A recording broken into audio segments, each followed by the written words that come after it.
महाराष्ट्रात दिव्यांगजनांसाठी एक मोठी बातमी आली आहे, ज्यामुळे त्यांच्या जीवनात आनंदाची नवी किरणे उमटली आहे।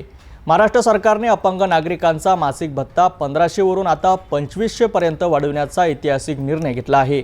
या निर्णयानंतर अकोल्यात प्रहार अपंग सेलद्वारे एक भव्य उत्सवाचे आयोजन करण्यात आले, जिथे दिव्यांगजनांनी आपला आनंद व्यक्त केला। चला पाहूया सविस्तर रिपोर्टमध्ये।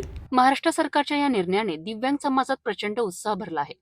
अकोल्यातील प्रहार अपंग सेलने जिल्हाधिकारी कार्यालयासमोर ढोल ताशे आणि फटाक्यांच्या आतिषबाजीसह या आनंदाचा जल्लोष साजरा केला। यावेळी संघटनेचे अनेक पदाधिकारी, कार्यकर्ते आणि मोठ्या संख्येने दिव्यांग नागरिक उपस्थित होते। प्रहार अपंग सेलच्या पदाधिकाऱ्यांनी या यशाचे श्रेय माजी मंत्री आणि आमदार बच्चू कडू यांना दिले आहे। त्यांनी सांगितले की बच्चू कडू यांनी दिव्यांगांच्या हक्कासाठी सातत्याने संघर्ष केलाय, अनेक धरणे आंदोलने केली आहे आणि सरकारवर दबाव आणला आहे, ज्यामुळे सरकारला हा निर्णय घ्यावा लागला। दिव्यांगांनी या भत्ती वाढीला आर्थिक बळकटी आणि आत्मसन्मानाकडे एक मजबूत पाऊल असे म्हटले आहे। आज मंत्रालय में आखिरकार घोषणा हो चुकी है।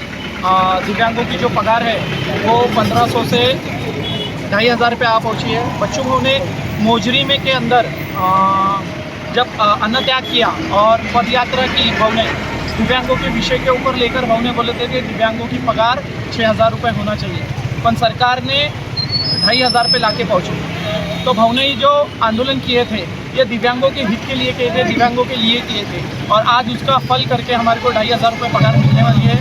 और इस चैनल के माध्यम से हम भाऊ का खूब आभार व्यक्त करते हैं और सब दिव्यांग इस मौके पे बहुत बहुत खुश है। हमने यहाँ पर फटाके फोड़े, ढोल बजाए, लड्डू बांटे, ऐसी सब करके, और आज हमारे हर दिव्यांग के चेहरों पर आपको ऐसी खुशी देखेंगी कि जैसा कोई सन है।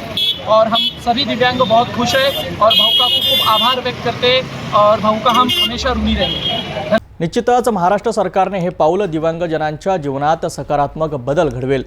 1000 रुपयाची मासिक वाढ त्यांचे दैनंदिन जीवन थोडे अधिक सुकर करण्यास मदत करेल।